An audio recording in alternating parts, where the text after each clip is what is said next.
Uno de los problemas que todo el mundo está tratando de solucionar en el mundo de las apps con inteligencia artificial es cómo hacer que entienda mis propios datos. Si bien ChatGPT es genial respondiendo las mismas preguntas que le harías a Google, carece del conocimiento para responder preguntas sobre tu negocio, tu vida o información totalmente nueva después de la fecha de corte de su entrenamiento. Esto es una limitante para las aplicaciones que se pueden construir con Large Language Models, como ChatGPT. Y una de las soluciones es Vector Databases, o bases de datos de vector.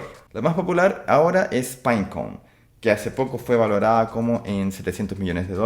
También existen proyectos open source como Weviates, Milvus, escritas en Go, y la más nueva en el barrio es Chroma, que permite una base de datos local en tu app. ¿Qué son y por qué son tan populares ahora estas vector databases? Los datos con los que un modelo de Machine Learning trabaja no son simples strings o simples números o JSON, son vectores.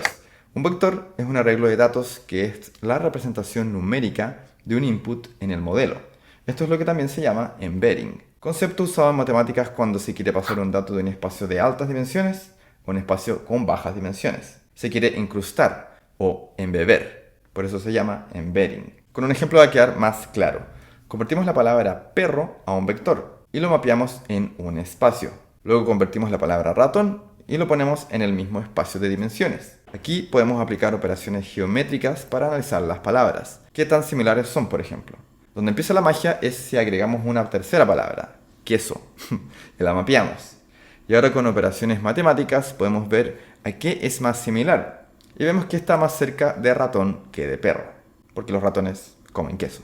Hay distintos algoritmos para vectorizar palabras o texto. Uno de los más populares es Word2Vec, que transforma palabras en vectores, pero no utiliza el contexto donde está esta palabra, por lo que es más limitado. Algoritmos más avanzados como el de BERT o los famosos GPTs vectorizan palabras considerando el texto alrededor de la palabra, para entender mejor el sentido. Esto viene del ahora famoso paper Attention is All You Need, que a todo esto hablo un poco más de eso en este otro video. Una vez que tienes estos embeddings, puedes usarlos para recomendaciones, buscadores o generación de texto como ChatGPT o tus bots. Ok, generamos estos embeddings, pero ahora, ¿dónde los guardamos? Y ahí es donde entran las vector databases. Son bases de datos especializadas para guardar vectores. Están optimizadas para guardar, consultar y buscar similitudes entre embeddings. Hoy en día están ganando popularidad gracias a los modelos de lenguaje como ChatGPT, porque estas bases de datos son ideales para guardar datos no estructurados, como texto, imágenes o audio, y poder realizar búsquedas semánticas y comparaciones sobre estos datos, como lo que vimos en el ejemplo del perro, lo que le entrega un cierto tipo de memoria a estos modelos como ChatGPT. Si las bases de datos tradicionales se ocupan para guardar estado de tu app, como qué productos tiene seleccionado tu usuario o qué compras realizó, las bases de datos de vectores se utilizan para guardar embeddings, que tu chatbot puede usar para enriquecer su contexto, que sería algo así como su estado. Veamos esto con un ejemplo. Pero antes, si quieres aprender en profundidad a cómo hacer aplicaciones o sitios web que usen inteligencia artificial, como los que he mostrado en mis videos, estoy creando un curso que te puede interesar, así que inscríbete en la descripción para saber cuándo se lance. Esta es la app que vamos a construir. Vamos a pasarle un video, por ejemplo este, que es una entrevista a Elon Musk. Ponemos acá el link de YouTube, reconoce que es un link de YouTube, luego apretamos transcribe y se va a tomar un poco de tiempo en transcribir el video. Y para esta transcripción estamos ocupando Whisper, que es un modelo de OpenAI que transforma audio a texto. La API de Whisper es súper sencilla, de ahí la vamos a ver en detalle. Termina la transcripción y ahora empieza a crear los embeddings. Y aquí mientras tanto podemos ver que separa el video en pedazos de 40 segundos. 40 segundos yo le dije, pero puede ser customizable. Y listo, los embeddings fueron creados y ahora lo que podemos hacer es preguntarle cosas y va a buscar si es que en el video esas cosas se mencionan y nos va a entregar las partes en el video donde eso es mencionado. Por ejemplo, si busco SpaceX, va a buscar en el video y aquí entrega unas partes donde eso fue mencionado. Entonces si apretamos acá, nos va a llevar a la parte donde está hablando. 1642, 1642, ¿ok? Aquí lo importante de estos embeddings que no es que busquen la palabra en sí, o sea, también lo hacen, pero la búsqueda es semántica. Entonces si yo pongo talking about the future, si quiero buscar algo en donde hable sobre el futuro. Aquí lo más semánticamente parecido es cuando habla de escenario en los próximos 2, 5, 10 años. Si se fijan, aquí no dice future en ninguna parte, pero él está hablando del futuro. Sí, aquí está justamente el entrevistador le pregunta que cómo sería el escenario en 2, 5 y 10 años. Entonces, como ven, es una búsqueda semántica, es más inteligente. Ahora vamos a ver cómo funciona esto. Tiene hartas partes, pero vamos a ir viéndolas una a una. Primero está separado en un backend, que es el encargado de transcribir, que está escrito en Python. Y luego tenemos la web app, que es lo que vemos acá, y además es la encargada de llamar a las APIs de OpenAI. El backend es una app Flask, que es un web framework para hacer web apps con Python. Se le llama incluso micro framework porque es bastante pequeño. Y esta Flask app va a exponer una API, un endpoint, para que el frontend pueda llamarlo y transcribir el video. Este es el endpoint que expone API transcribe y video ID. Eso es el único endpoint. Como ven, es muy sencillo. Agarramos el video ID, llamamos a YouTube y usamos esta herramienta que es PyTube, que se encarga de agarrar un video de YouTube y pasarlo a un archivo local, descargarlo. Y luego que lo descarga, hacemos una llamada a Whisper. Vamos aquí abajo y lo transcribimos. Agarramos el video, usamos la API de Whisper, transcribimos el video. La API de Whisper es muy sencilla. Tú le indicas un archivo, en este caso es un MP3 acá en el ejemplo de la documentación de OpenAI, y luego llamas transcribe. Aquí le pasas el nombre del modelo, que en verdad ahora hay solo uno, es Whisper 1, y se encarga de transcribirlo y te entrega un texto de respuesta.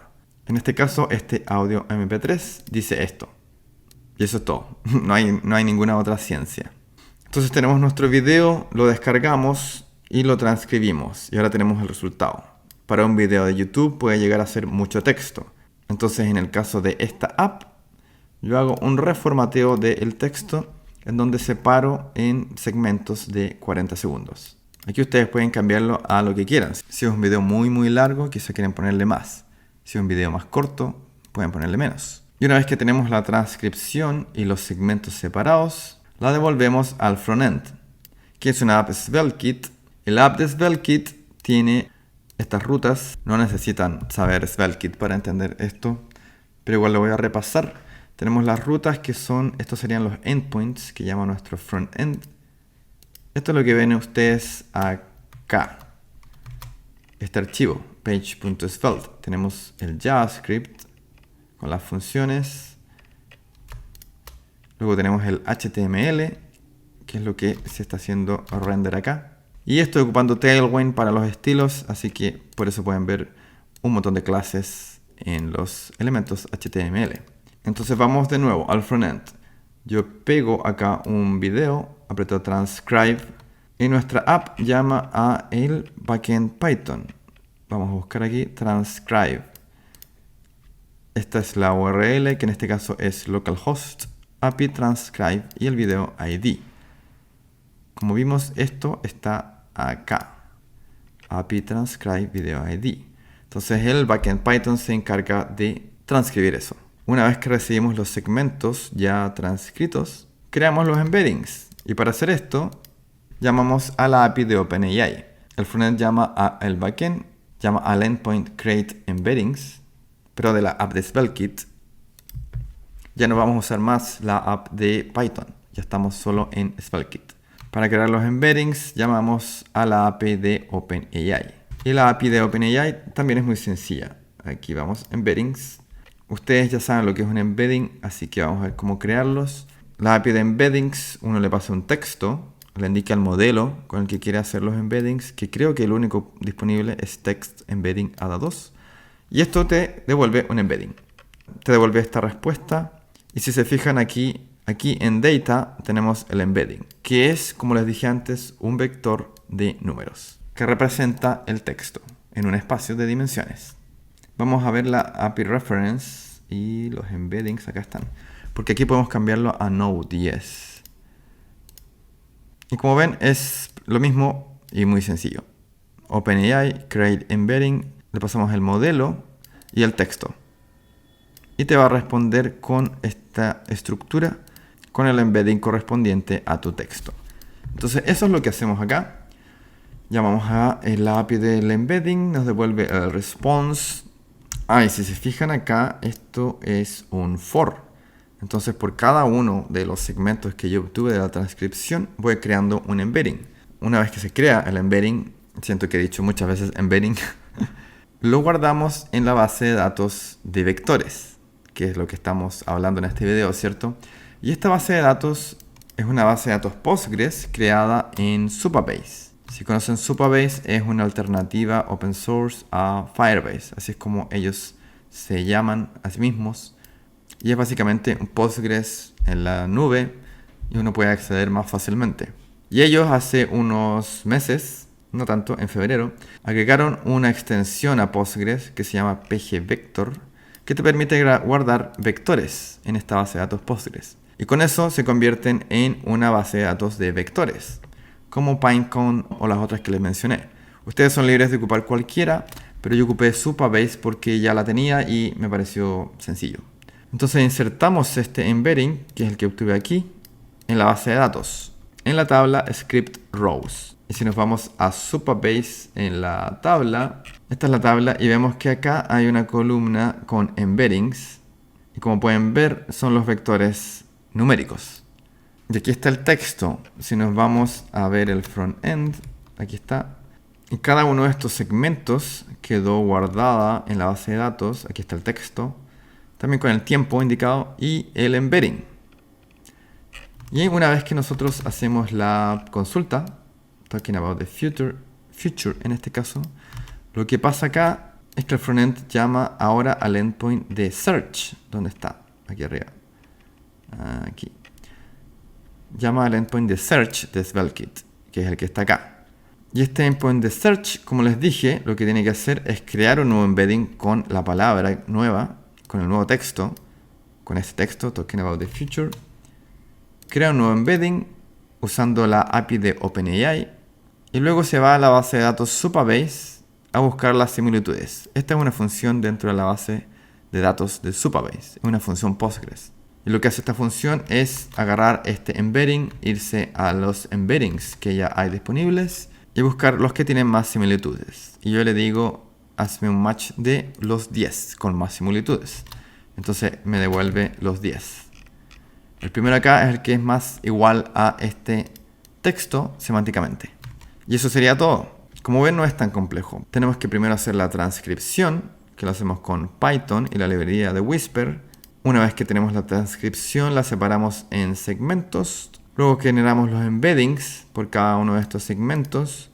Y luego cuando el usuario pregunte sobre algún texto que quiere saber si existe en este video, creamos otro embedding y comparamos con los que ya tenemos en la base de datos. Y nos devuelve los que cree que son los más idénticos.